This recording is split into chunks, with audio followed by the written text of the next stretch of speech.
What does the Navy, a cattle ranch, an $80,000 real estate mishap, and AI automation have in common? Well, guys, meet my good friend Aaron Garcia. He is a man who's reinvented himself time and time again, from military service to business owner to private lender to underwriting to help other investors not lose their tail.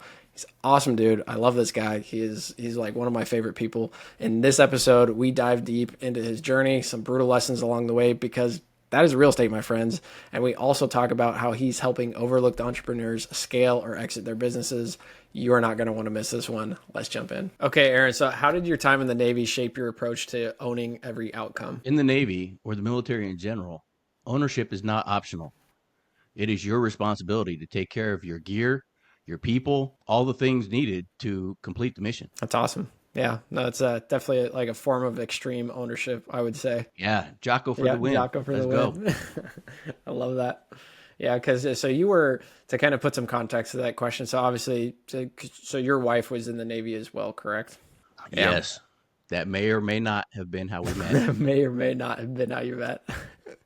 And to put some context, I know Aaron pretty well. Him and his wife are just amazing people. I connected with them last year, and they're just a joy to be around. He's a good business person, great friend. So I'm super excited to have him on the show. But I kind of want to get into like how did you get into real estate?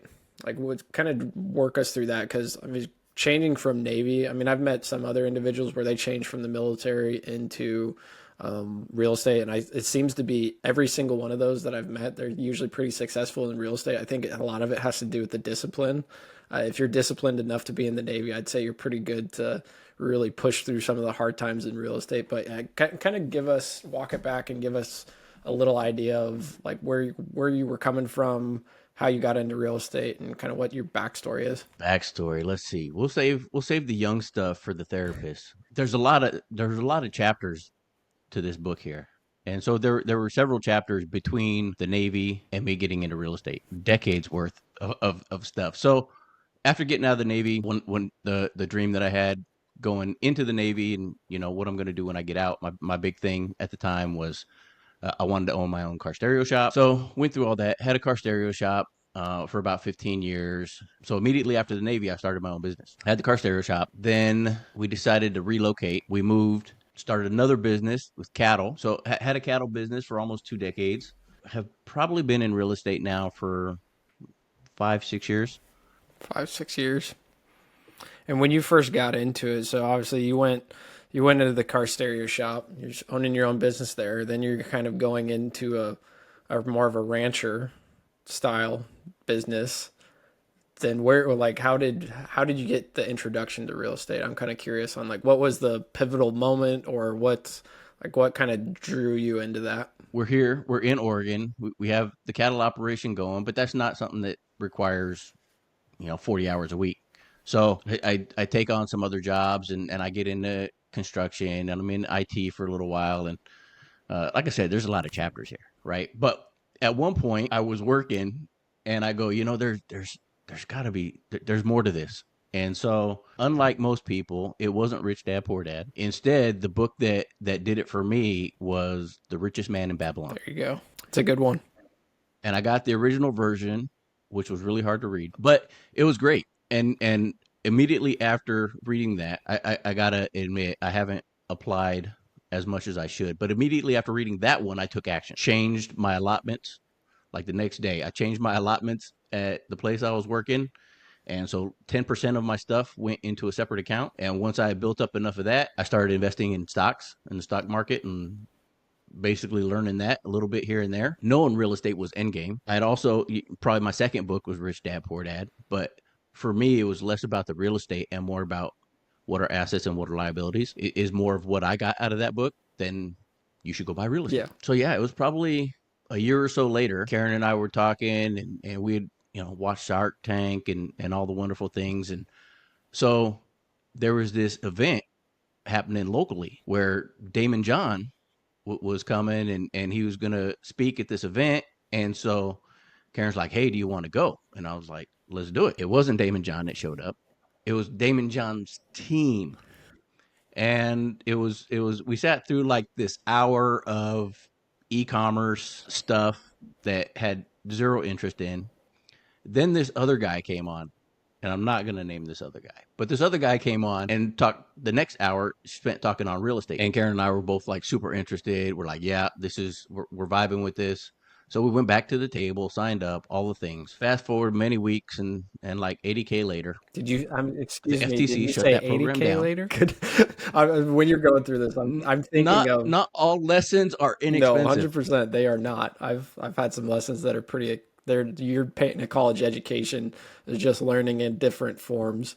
But yeah, no. When you're going through that, I was thinking of like those timeshare presentations. Like, say if you're going, say you're in Hawaii or something, or some vacation area, like, oh, you want to come to this timeshare or come to this presentation? We'll provide food, and then they try to suck you in. So yeah, no, been to quite a few of those. So I understand where you're coming from. But yeah, go ahead, finish your story. Yeah, we spent a bunch of money on that, and then the FTC shut that down.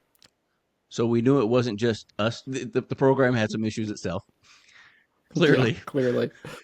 Luckily, Karen, being the rock star that she is, she was able to recover a lot of the money. Let's go, Karen. That's awesome. She's a superstar. That's absolutely. But there was still loss. And then out of that, because we couldn't network with any of the people, so we didn't really get relationships out of that program or anything. But out of that, we started spending a lot more time in our local RIA, and we made friends there. Then we ended up doing our first deal. I'm trying to think. I think it was 2019. I think we got into the program in 2018, I think. End of 2018, maybe early 2019. By the end of 2019, we had decided that we were priced out of our market, right? We wanted to buy real estate, but we were buying for long-term wealth. We wanted buy and holds. We weren't looking to flip. We definitely weren't looking to wholesale. We just wanted that mailbox money. So we realized we were priced out of the market. Me being really analytical and those things, I scoured the entire country, did a bunch of data analysis and narrowed down to a couple different markets where would be best for us to start investing in, remotely. And one market was Oklahoma City. The other market was Nashville. And it ended up being a coin toss. Oklahoma City won. What I did was I went on a real estate forum that will remain unnamed. And this is 2019, right? So I went on this forum and I got into the threads relative to Oklahoma City. And I just started watching. I wasn't a poster, right? I wasn't asking questions. I was just watching to see who the people were that kept answering everybody else's question. Who are the experts in this market? And then I essentially found like 3 people that were all investors themselves that I reached out to. They were also agents slash investors. Nice. So we reached out to them individually. We set up a trip. We were going to fly out there and we were going to meet all 3 of these people individually. And then COVID happened. That got shut down. Our trip totally got shut down. So we said, okay, that was like at the very beginning. So we ended up having, because Karen had already taken the vacation days. We had already planned for this trip, everything, right? And so we had phone interviews with them, essentially with each of these people. Ended up working with all 3 of these teams individually to see and said, look, this is what we're looking for. Go out and find it. And then 2 of them brought us deals back. During the process, we also talked about, hey, look, we're going to want lenders. Do you have a lender that you work with? And basically use their local resources to start building our network.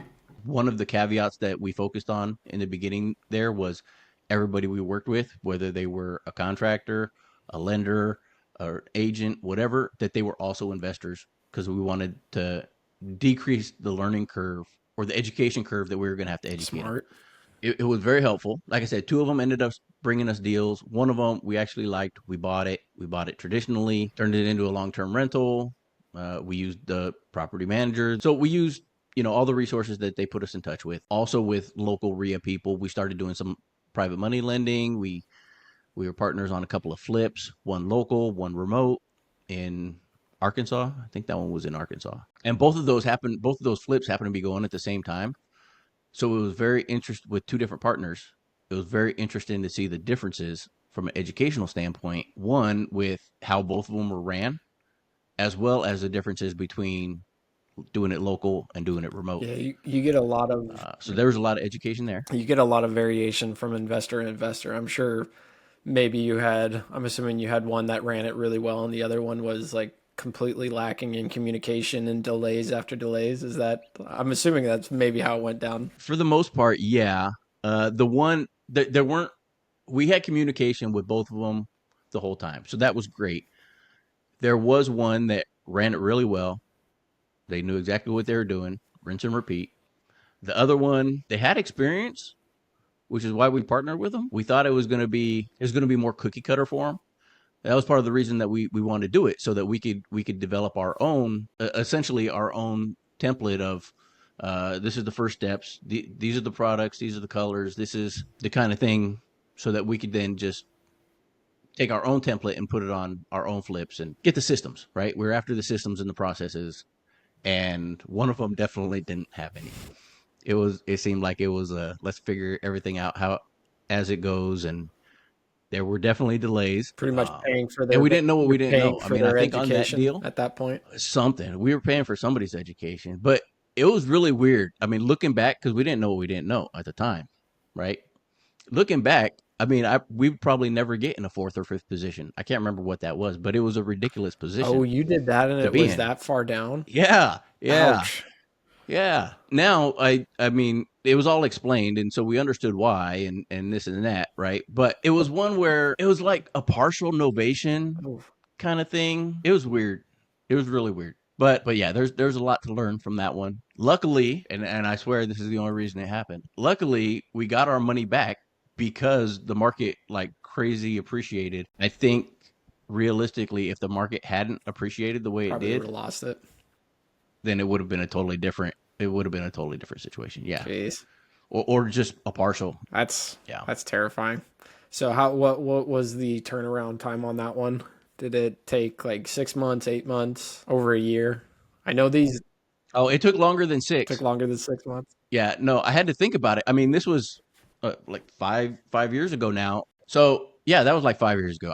I don't have all the memory, but I do remember it did go over 6 months because there were extension fees that had to be paid. So he did have to extend. That's And then I think it went like probably another month, maybe 2. well, that's good the market appreciated like it did because then yeah, at least you got some extra cushion on top of kind of a bad deal. Yeah, because I mean, essentially, what were you funding in that scenario for someone's point of reference to be in fifth position? Was this type of like a gap loan for the construction costs, or what exactly were you funding? Yeah, it was a gap because part of the purchase was actually like a novation, so that wasn't really a thing. And then there was some weird thing where he worked out this deal with the GC that the GC was going to get paid on the back end, and then like at the last minute when the property was about to sell, the GC threw this big old lien on the property because they had some disagreement, and so it ended up costing him our partner like another 60K, I think,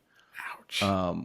on top of what his estimates and bids were for the deal, to get the GC to clear it, if I remember correctly. I mean, again, this was a few years ago, but I think it was some ridiculous number. And so, yeah, if the market hadn't appreciated, it totally saved the deal. I mean, we were supposed to ARV was supposed to be here. It ended up getting listed here and selling around here, which is the only way Yeah, that sounds like an that ended up extremely working. Go ahead. sketchy deal. Because those are the type of deals you typically do not get paid back on. So that was good timing. You're obviously in someone's good graces, that's for sure. Because I've heard some. So from that, because you've gone through that No, experience, obviously it was. I mean, that was what your second lending deal for people, or second or third, depending. yep. But for people that are looking to get into the lending space, what like from your learnings from that experience, what's some advice you'd probably give them? Right after that experience, the advice I would probably give them, I don't even know. So much has happened since then. There's so much advice I would give. I mean, I'm in a totally different space now. Well, knowing that, and then the lending deals that you've been in, like what's your advice at this point in time? Because obviously you've gone through quite a few more deals since then. I definitely understand that. So if anybody's trying to get into the lending space, what type of advice would you give them? Two, three, maybe main points that is like you need to know this before you get into it or even consider getting into lending? Some may say I'm biased with this. However, the number one thing that you need to do is have a second or third set of eyes, an unbiased party underwrite the deal. Yeah, and why he's saying that the 100%. bias towards that, which we can get into.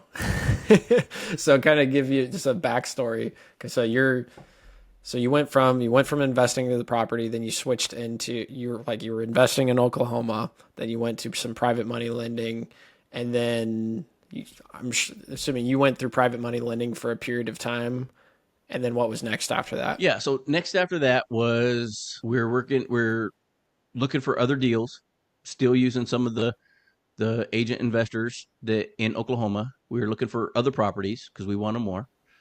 We were in negotiation on this duplex, and we were going back and forth. And the deal breaker was the seller, even if we provided the document, they would not give their tenant, we're not going to renew your lease letter. And because of the timelines and the work that was going to be required, we're going to be in escrow for 30 days. We didn't have time to wait another 30 days or another 60 days. We needed to start that clock as soon as we signed the contract. And so we were fine putting down the EMD that they wanted and all of that, but the seller just didn't want to take on that responsibility. They didn't want to take on that ownership. That killed the deal. Yeah, hindsight being 2020, who knows?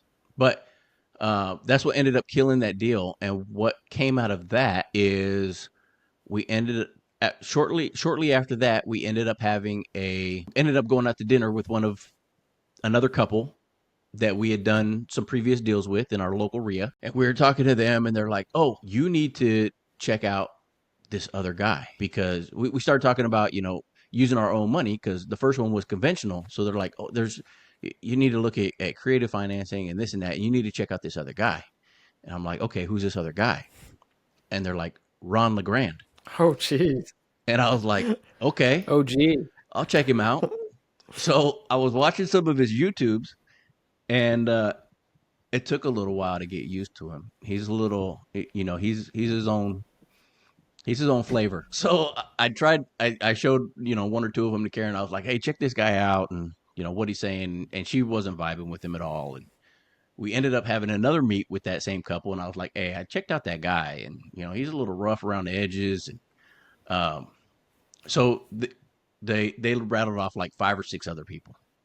One of them being Pace. Mr. Pace Morby. And so I started watching some of his stuff. Pace Morby.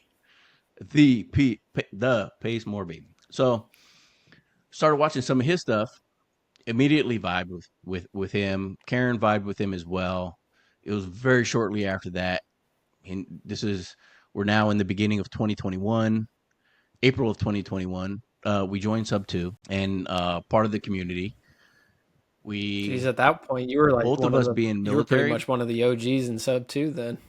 That was pretty early on. Because he started it out in 2020. Yeah, he started in 2020. I don't know what part of 2020. I know there were about 1,200 people when we joined. Yeah, that's crazy. Yeah. So there's definitely more OGs than us. That's impressive. I don't know. In our conversations, I never knew that. That's awesome. You guys have been in there for a minute. That's really cool. With Karen and I both having our military background, right? We don't need anybody else, right? We need to be everything. We're self-sufficient. We could do anything that we need to do. So we didn't. Hey, Aaron, there's also another word We didn't for that. embrace the Stubborn. community. I'm Well, just kidding. I may have been called that once or twice in my life. Yeah, it's definitely stubborn. We're pretty thick-headed. We could figure it out. That was always the way, right? If you want anything done right, you got to do it yourself. All the wonderful things that were programmed and brought up, thinking or learning. Same, military is no different. You're responsible to get it done. So you need to do it. Being thick-headed and not asking for help, we tried to do everything on our own. So we joined Sub 2. Everything was about, you need a wholesale. If you want to have buy and hold, you need a wholesale. You just wholesale 9 deals, and then you keep the 10th and all the things. So we're like, okay, look, let's do it. We're at the beginning of pretty much, besides the very beginning of Sub 2, we're at the beginning of pretty much everything that Pace did since then. Since we joined, right? So I think shortly after joining, There was the Zero to Hero challenge thing that he did. And basically, right before that, we had already brought on a VA and started that process.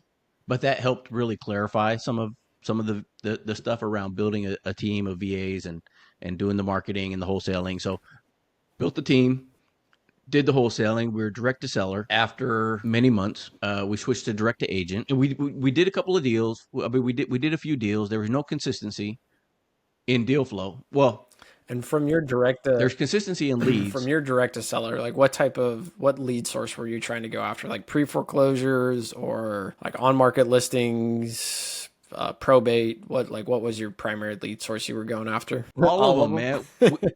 All of them. There's no one silver bullet. No. There's no one list to rule them all. So we spent a lot of money on lists and the skip tracing and all the wonderful things, all the different additional softwares that go along with it, right? The dialers and the Wholesaling numbers, can get expensive up constantly. front And then if you let it. towards it, That's for sure. oh, and we're paying VAs.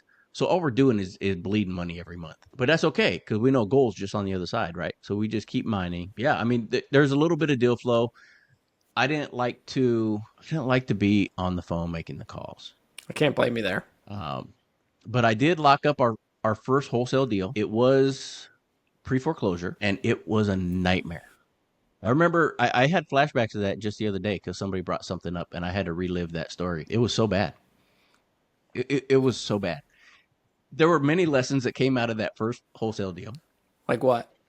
But moving on, No, I want to dig into that. What's what? Because wholesale, I think people have this misconception that wholesale is like the only way to get started in real estate, and it's hey, you need to kind of grind your teeth through this. You need like wholesale.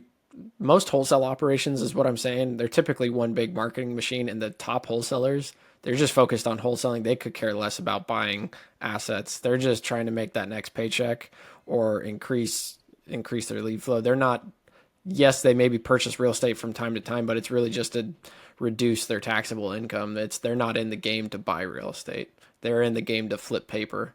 And I feel like people when they're first starting out being sold on, oh, you just need to wholesale, it's kind of a dangerous proposition sometimes because wholesaling is most definitely not for everybody, in my opinion. I'm sure you have the same or similar. yeah, no, I agree with you 100%. And you hit the nail on the head. I mean, when you are building a wholesale company, you're building a marketing agency. What you're doing is marketing.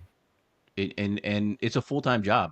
It's not I'm just going to do this a little bit here and there. No, that's being a bird dog. If you're going to be a wholesaler, it's a marketing, it's a full-time job, and you're essentially building a marketing company, and you need to have funds because there needs to be a runway because it's going to cost you money. It's not something you could do with no money out of pocket. So you're at this point, you're bleeding money. So you've purchased some real estate. You're still going after some additional real estate. You've done some lending. Then you get into wholesale and you're just bleeding money. And then what's next after that? Well, did you want to hear about that Oh horror yes, story? yes, Or no? please. Yeah. Okay, so first is it this older guy. He's cool. I'm talking to him. I'm actually closing this deal, and his property's about to be foreclosed on. I thought it was vacant. He had already moved out of it. He's living in a trailer park. He's got a trailer. Everything's wonderful for him. He just wants to get out of this property. So he wants, a little bit above what is still owed. So we start talking about that. We get to the point where I'm like, okay, cool. I can't remember what the price was, but it was 5 or 10,000 above what was owed on the property or whatever. So send him the contract and the PSA, and he goes, "Hey, my niece is an agent, so I want her to look over the contract." And I was like, "No problem. I got nothing to hide. I'm fully transparent here. Let her look at it." Well, what ended up happening was his niece turned into his agent like really fast. Okay, not a big deal. It's off market. I don't care. And he's like, he's telling me, the seller's telling me, well, being that she's doing work on this, she should get paid, right? Wouldn't you want to get paid if you were working on it? So I'm like, You sure, I get it. you brought her in. Right, right, right, right. So I'm like, okay, sure, whatever. Let's just make this deal happen. So it like I said, it's still an off market deal, this and that. We ended up signing the agreement, It was a wholesale deal. What does she do? She puts it on the MLS as pending. Yeah, right. Your face says it all, buddy. Yeah. So now I'm pitching this to my buyers or people I'm trying to move it right during my inspection period. Luckily, I had put on this particular property, and I'll get to why in a second, but I had put so my inspection period ran the course of escrow. Oh, so the full escrow I had period. like a 30-day Okay. inspection period, Nice. basically. And the reason for that is because the guy tells me, and he told me before we contracted, so it wasn't new news. But he said, by the way, I got to let you know I got a squatter in the property. I'm like, okay.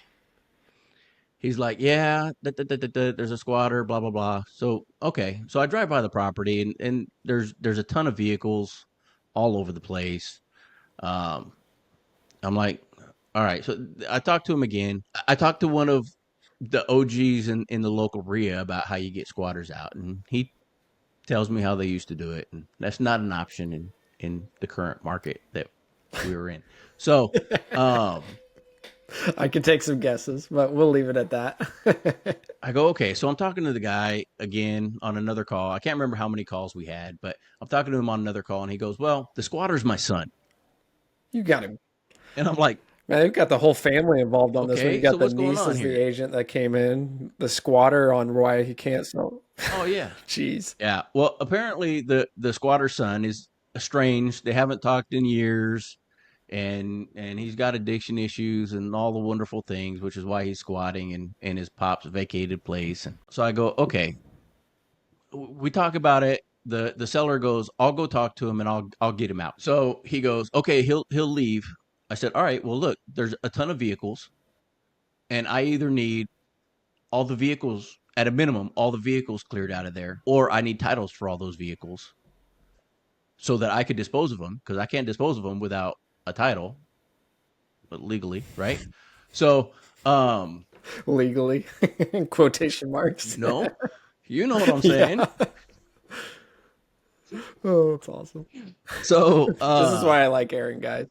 that's part of He's the a crack reason. up. All right, go ahead.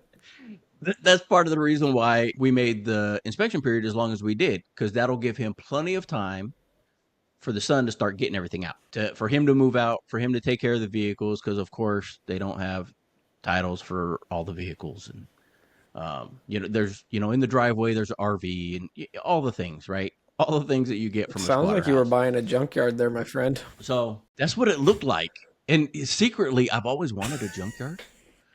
But not quite like this. It's those old 80 movies. That's what did it, where they go into a junkyard and they find this glowing orb that came from something, and then they put it in something, and now they have a time machine. And anyway, so we got this property now. We do the walkthrough. The son's there. He was fine. He stayed out of the way. Place is trashed. Full gut just doesn't quite do justice what this property needs, right? It's got bones, right? The house got some bones, so it just needs a little It's bit of a work, a win. little At bit of least it's TLC. It's still got a detached standing. garage. It's got a detached garage. This was another one that was fun when we were going back and forth on the offer. Now that the agent's involved, she decided to provide comps to say what the property was Oh, worth. lovely. Dude, I kid you not. One of them was from 6 miles away on the opposite side of town. I mean, this is not a rural property. This is in a metro area. And she's giving me stuff from 6 miles away because it has a similar detached garage. I'm like, this is ridiculous. So that was when I realized that the majority, not all, the majority of agents can't comp to save their life. It's all super subjective, anyways. So it absolutely is. All right, so now we got the property under contract. The kid's supposedly moving his stuff out. We drive by it once a week or so. There's progress being made. So in the contract, I have it so that with the inspection period, prior to the closing date, which was X, there's a set closing date. Prior to the closing date, there needs to be 2 days prior, 48 hours prior. It needs to be the kid needs to be totally cleared out, and broom, sweep, clean, or whatever. I can't remember the wording, but we're going by, we're checking it. Probably about a week or probably that first week, a week into it, maybe 2 weeks, giving him some time to move some stuff out. We, of course, have to go through the niece for everything now when it comes to, we want to go see the property. So we set up essentially an open house for all of our partners, all of our financing partners that are coming to take a look at it. That's right? scary. And yeah, right. So all of our buyers come. We market it a little bit here and there. We only get a couple people to come. For what they see, they're like, yeah, this is locked up too high. So I was like, okay. Unfortunately, I couldn't go as low as they wanted to pay because that was below what was still owed on the property. So they're like, ideally, we would want it here, and it's like, okay, well, that's just not even a thing. Ideally, I get ideally, but It's not how the world works, that's not a thing. unfortunately. So there was one other stipulation that the seller had given me when we first started talking, and he knew I was going to sell it. At some point, it came out that I was going to sell it, but he had made a comment about he refused. There's one guy who had bought up some of the properties around him, and they turned them into rentals, and he wasn't happy with the clientele in the rentals, and so when that guy offered to buy his place, he refused. There's no way he would sell to that guy. So I said, okay, well, I'll respect your wishes, and I won't go talk to that guy as a buyer. I see where this is going. So I didn't. You might. So when I didn't have any buyers, I reached out to a local wholesaler, one of the big people in my local market, and I was already on their list or whatever. So I reached out to him, and I was like, hey, man, are you, I got this property, da da da da da. And he said, yeah, I'll take a look at it. Send me the address. So I sent him the address. And of course, all the buyers and everybody who looked at this, I never heard back from that guy again, by the way, that wholesaler. But the other people that did look at it, they're like, well, this is listed online and pending at this price, the price I contracted it at, right? So so I'm dealing with that on this. We're about a week, maybe 2 weeks before closing. It was probably a week before closing. I spent a week, I kid you not, waking up between 2 and 3:30 every night, puking my guts out because of the stress of not having a buyer for this property. And I said, I am never doing this again. The proper way to wholesale is not to go out and lock up a contract and then try to find a buyer. It's you find your buyers first, know what they're looking for, and that's what you go after. And that was the biggest lesson I learned off of this property. Smart. I thought you were going to say the proper way to wholesale is to not. Well, that's subjective as well. And there's also the route where you could have like a dedicated dispo team, but no, 100%. Like, you've got to have somebody that's super. Like, you need to either have reverse engineer it and like reverse wholesale. You get to find the buyer and then find the deal that they're looking for based off of their criteria, or you find the deal and you have a wholesale team that's all they do is dispo. It's kind of like Pace and Jamil. Like, Jamil's the Keegley, and he offloads them super quick, where Pace was like picking them up super quick. So yeah, no, I agree with you, but I'm still more on the camp of just don't wholesale. So we tried everything to find a buyer, didn't find a buyer. We're 24 hours before close of escrow. The kid still hasn't made enough progress at all, let alone got it to where it needs to be. I mean, there's still a bunch of vehicles that haven't even been moved yet. Yeah, realistically, this is not going to happen in this timeline. So I tell the agent, I was like, look, he didn't live up to it.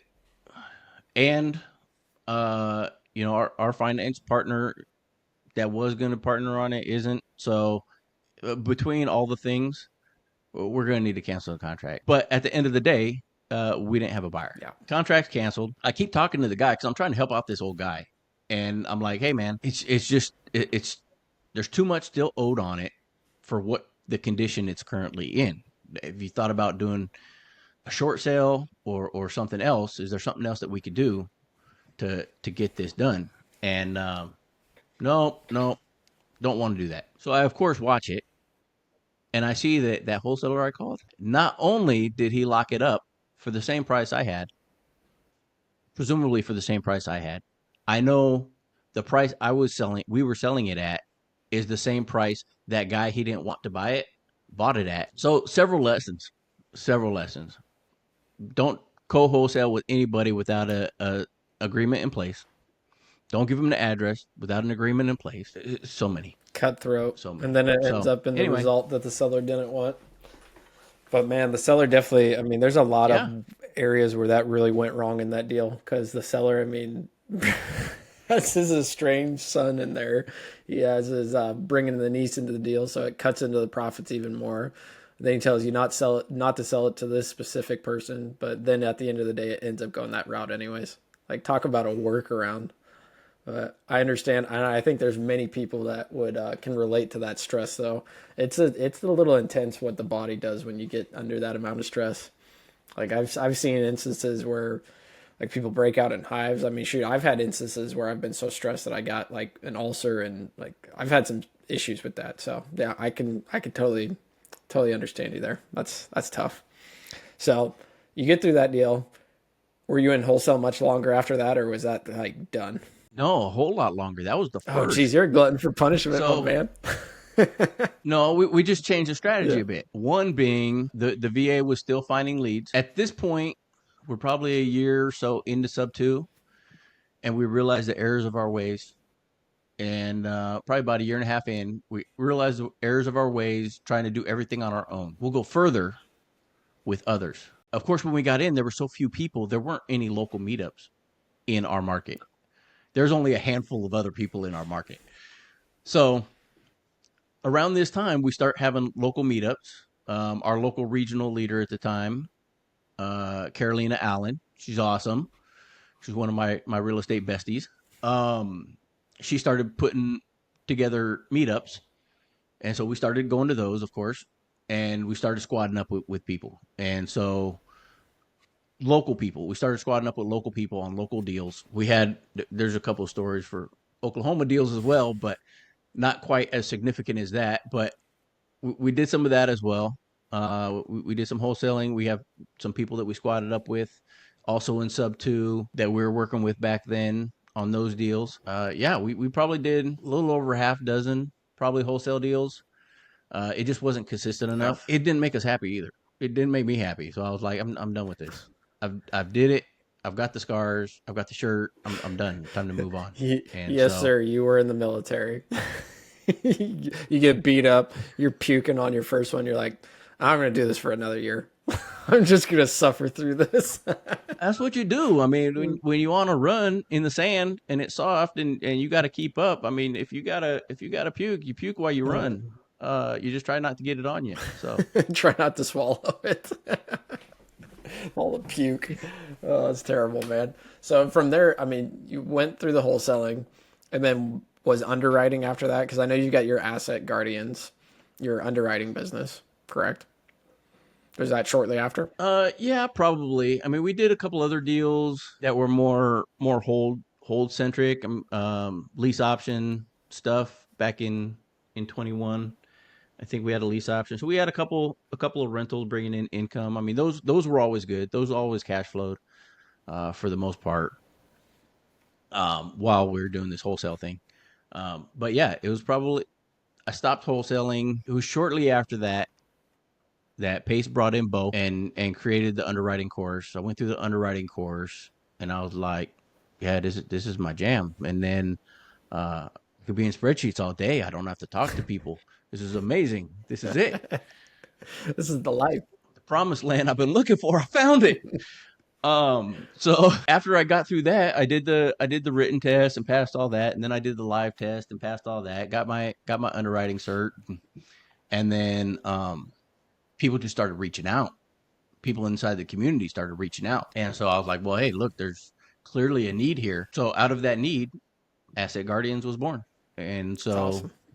yeah, now I have the underwriting company, and we still do lending, and That's awesome, man. And your underwriting, I mean, you're modest about it, but your underwriting business is pretty impressive because you've done at least, I'd say probably over 55 transactions and helped fund like over $5 million in deals, right? Does that sound about right? yeah, that math is probably pretty good. I know for other people, because I started tracking, I didn't track my own underwriting or all the stuff that we did, but once I started Asset Guardians, I started tracking the data, right? So I started tracking all the things I did, and I know I'm pretty close to 900 properties that I've underwritten for other people. 500 plus $1 million worth of assets I've looked at, and there's probably at least definitely over 55 deals that I've been a part of from a underwriting and lending side. Well, from an underwriting side, 4 lenders that have been approved and got funded and that kind of stuff. And I need to go back and look. I haven't analyzed those numbers, but that needs to be updated because I know Now, there's been from more your since then. But underwriting, is there a particular like? Because I mean, we're talking about comps. Sometimes comping is pretty difficult if you're not as familiar with the area. So, are you nationwide, or what's your primary service area, or do you have a primary service area? Like, is it just in general nationwide, or like what's your business model there? the business model is nationwide. I can say I'm an international underwriter, but I'm really not sure if I want to say that because I don't want to do stuff internationally. But I have done one in Canada, so I could check that box. But yeah, for the most part, nationally, 95% of the stuff that comes through is residential. Hmm. We do some commercial stuff. The various asset classes, probably touched each of them a few times. Have underwritten multiple business acquisitions, probably about as many of those as we've done large commercial multifamily. Well, that's awesome. So you're actually But underwriting. like I said, You're 90. actually underwriting businesses as well. That's awesome. It's good to know. I didn't know that one. I'm surprised I didn't know that actually, because Yeah, I mean, you're more business centric. I am surprised as well. You're more business centric. So, I am now for sure. So yeah, and of that 95% residential stuff that we do, probably a good 90 to 95% of that is for private money lenders and capital raisers. So not only is the deal getting underwritten, is it a good deal, but then it's also getting looked at as a second position, or normally second position, occasionally third, but normally as second position. Is it secured? What are the risks? And so underwriting for me is not about, I mean, comps are part of underwriting, but underwriting is not yeah. comps. Underwriting for me is assessing the risks more than it is the math. Plugging in numbers into a spreadsheet is great, and that's fine, and that's a part of it because the math has to math. It's about the other stuff, like, hey, you're going to lend on this property. It's in a flood zone, right? Or the other things that people apparently don't seem to see, or the missing math. There's a lot of missing math that I see. What would you say is Um, the most common missing math? and the most common missing math is not accounting for the cost of money. Oh yeah, no, that's a good one. Yeah, not accounting for the cost of money. That's a Yeah. good one. I've seen that a lot, and then I would say, I mean, I'm sure you've seen way more than me, but I'm just like talk just from a point of reference of people just starting in real estate. I'd say that's definitely a good one. And then your generic, your capex, your vacancies, property management, repairs and maintenance. A lot of them, I mean, they're just looking at, oh, PITI, and this is what I get for rent. Oh, the rest is cash flow. Nope, not at all. Oh no, I was just going to say you got a totally different set of things that you're looking for, like you said, capex and vacancy and that kind of stuff, that are going to apply more for a buy and hold, or some other exit, where most of the other stuff, even a simple fix and flip. I say simple, right? A simple fix and No flip such thing as a that simple you're fix trying and to flip. to bring in, but you're trying to bring in a gap funder or a bridge lender to cover the delta, the difference between what your hard money lender is bringing, so that you could do it with OPM and have no money out of pocket and all the wonderful things that are possible. Yeah, it's just a different set of things that get looked at. But on those type of deals that for me, I think are very simple, the most common missing is just the cost of money and the interest over those 6 months, that and the holding costs, that kind of stuff. Almost always their ARV is optimistically wrong, and I mean, some of it's just so unrealistic. I mean, you're not going to have $1 million ARV in a neighborhood of $350,000 You've houses. actually had some that have It's had just, that much of a gap. oh yeah, because they're going to tear it down and they're going to build everything in the neighborhood single Oh, story. They're all 70s ranch houses or whatever, and they're going to build this modern 2-story right in the middle of this neighborhood. And it's like, come on, good luck. come on. No, nobody wants to pay $1 million to live next to somebody who only pays 300,000 and parks on their lawn. That's not Parks on their parks that's on not their the lawn. it's not the same kind of thing, you know? But yeah, and then like you said, when you get into the buy and holds, there's all those other things that don't even get accounted for. Well, I'm going to manage it myself. Okay. So you're not going to account for any kind of management fees, which you should anyway, because even if you're managing it yourself, you should pay Yep. yourself. Your time is Um, worth something. but I that's hope a I different hope you think conversation. that your time is worth something. Otherwise, nobody else is going to think it's worth something. That's for sure. Well, and I think a lot of people don't. They don't value their time at all. It at least on any of the underwriting they do, because they're like, oh well, I'll just paint it and I'll do the landscaping and I'll do this, and so now my rehab won't be this much.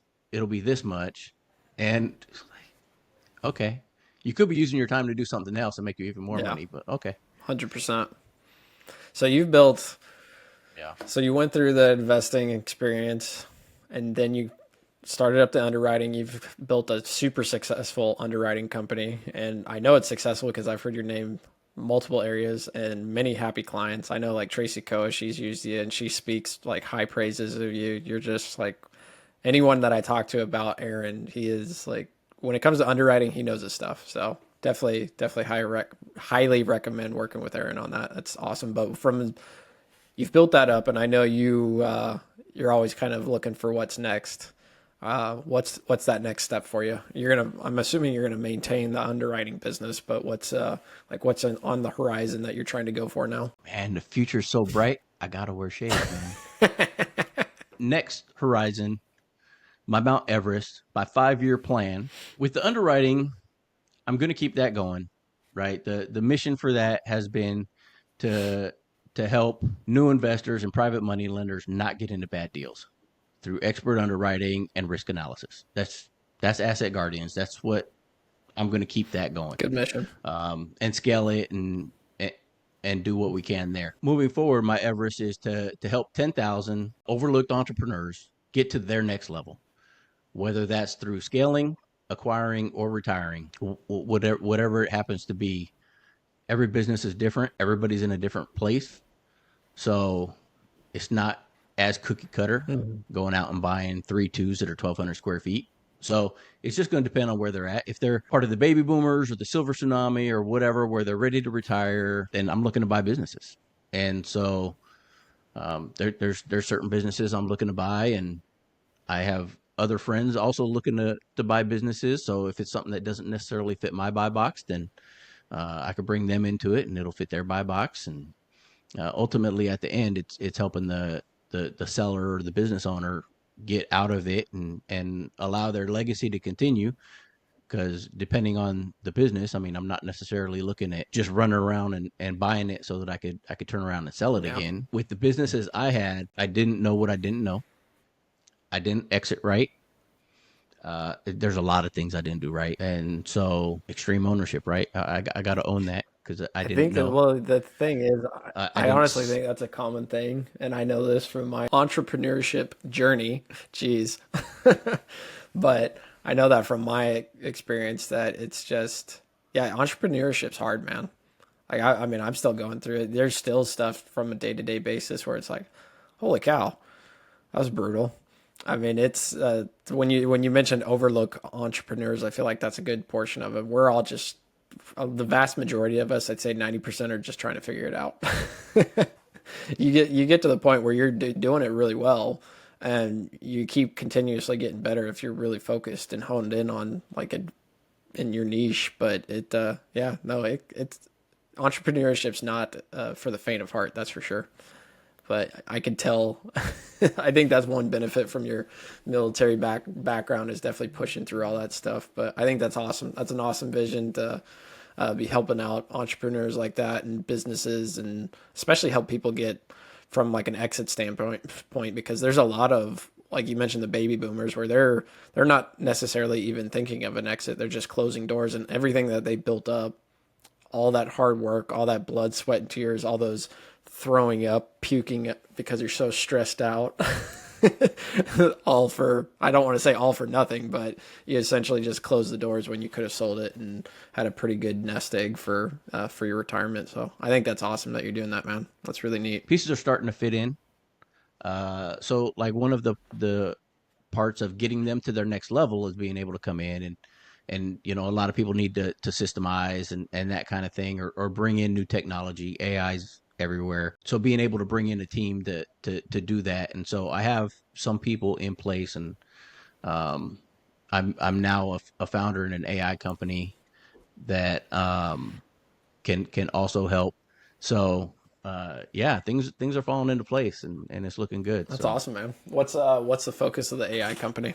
Just out of curiosity, or is it too early? Or not talking about that quite yet. oh no, we could talk about it. I'm not the face of it. Nexus Agency Group, Nice.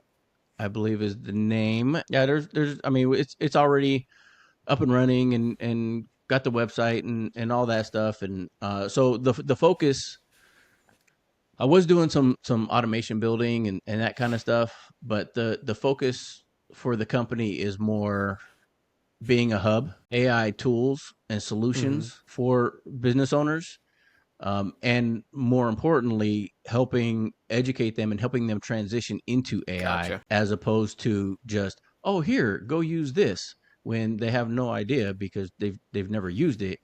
Um, So kind of so there's different almost like a aspects to. consulting agency to a certain extent. Yeah, Yeah, probably. Yeah. it's awesome, man. It's really cool. I know we're getting pretty late on time, so I want to make sure I'm being respectful of your time there, my friend. But from a couple of things, what for the audience, what is something that if they're reaching out to you, what is something that they could help you with? Like, what are your primary needs at the moment that you if they brought it to you, it would be super beneficial. Like, are you looking for bird dogging, like people bird dogging businesses, any particular type of business? Like, what are your needs at the moment? Well, there's a whole buy box landing page for that, Oh, I like it. but uh, definitely some bird dogs. We're looking locally for some properties to flip. Hmm. We are more focused on acquiring the businesses. So if somebody knows of a business owner that is looking to retire or whatever, then um, that, and we're still lending, and so Speaking of that, I mean, we're kind of picky about what we lend on, but yeah, speaking of that, what type go of ahead. lending do you do? Like, is it gap loans primarily? Yes, yes, we do more private money lending or private money partnering kind of Hmm. deals. Those are the ones that we generally do more than transactional stuff. Gotcha. But for the most part, which is great with asset guardians, is with the new investors when we're looking at their deal and they're like, well, I'm not sure how I'm going to fund this gap. It's like, hey, guess what? I have a whole bunch of relationships with PMLs and capital raisers, and so a lot of times I'm just making that the introduction, and here you guys figure it out. That's But awesome. so yeah, I'm able to help people, and I know some really great people to help get their Morby methods funded too. Nice. Very cool. Little plug. So with that, we're gonna go into a quick lightning round. I'm just gonna fire a couple questions at you. I've been trying to do this for. It's called the ownership lightning round. I just want to see like just your gut answer. So, when someone says I'm too old to start investing, what's your one line reply? No, you're not. There you go. Favorite growth book or podcast, and I might know the answer to this because you mentioned one. Main Street Millionaire. Main Street Millionaire. There you go. That makes sense from the business. Main Street Millionaire by Cody Sanchez. That's awesome. One daily habit that keeps you accountable. My wife. There you go. Mary Wright. That's a good answer. Karen, if you're watching this, that's a good husband. All right. What would you do if you had 100K in the bank right now, but no real estate background? Find somebody to partner with. Good one. And the last one, what's one thing you would tell your kids about taking ownership? It's not optional. You must do it. There you go. Awesome. Well, thanks, Aaron. I really appreciate you coming on. And what's the best way for people to get a hold of you? Probably any of the Yeah. socials. I'm on all the platforms, so reach out to me anyway, and happy to help any way I can. Awesome. What's your handle on Instagram? Aaron Garcia .me. Got it. Yeah, with that, like I say on each of these podcasts, guys, if you're going to be reaching out to any of these people, make sure you're being respectful of their time. And I always say, it's always good to come in with some value. It usually starts it off much better if you're coming in just to ask questions purely and not trying to provide much value on the other end. It doesn't necessarily always work out the best for you. So, with that, Aaron, thanks again for coming on. It's been awesome to have you. Like I said, Aaron's a good friend of mine. He's a super genuine dude, and him and his wife, they're just really good people. Really enjoy talking to him. So, thanks for coming on, Aaron. I appreciate you. Well, thanks for having me on. I love the show. This is awesome. And you the man. Anybody not doing deals with Josh needs to. All So. right. Thanks, man. I appreciate it. All right. Catch you guys on the next one.